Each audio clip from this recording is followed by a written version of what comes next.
বছর তো শেষ হয়ে গেল প্রায়। তো এখন তো জানুয়ারিতে ইজে করার সাথে সাথে আমাদের যারা অ্যাম্বুলেন্সে ভাইরা আছে তাদের কার্ডটা এজের চিচ্ছিও করা লাগে। তো এখন এই কার্ডটা এজের চিচ্ছিওটা কেন করা লাগে, বা এটা না করলে সমস্যাটা কি হয়? এটা কেন করা লাগে এটা বলবে লম্বার্দিয়া, রেজো লম্বার্দিয়া, এখন তারা নিয়ম করেছে। এটা অনেক রেজনেতে এটা নাই। রেজো লম্বার্দিয়াতে এই নিয়মটা আছে।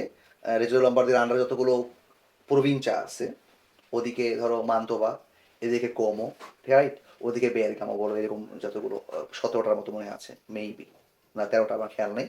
তো প্রত্যেকটা প্রভিন্সিয়াতেই আমাদের তারা কিনা বাঙালি ভাইরা আছে, এবং অন্য দেশের মানুষ তো অন্য ভাষায় আমাদের ভাষা বুঝবে না।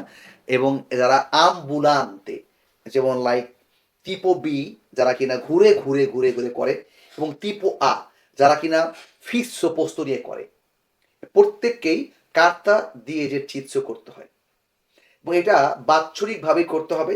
তা না হলে লোম্বার্দিয়া, রেজো লোম্বার্দিয়ার নিয়ম বলছে আমরা তোমাদেরকে মুলতা করে দিব, এক একটা মুলতা মিনিমাম 1,000 ইউরো হবে। ওকে, সো সুতরাং এটা কেন করতে হবে সেটাই পড়েন না, করতেই হবে, ব্যাপারটা এরকম। সুতরাং আমরা যারা বাঙালি ভাই ব্রাদার আছি, যারা আমাদের দিকে দেখেন, তাদের জন্য বলছি আমরা এটা, যে তারা যেন অবশ্যই জানুয়ারির দ্বিতীয় সপ্তাহের মধ্যে এই কাজটা করে ফেলেন।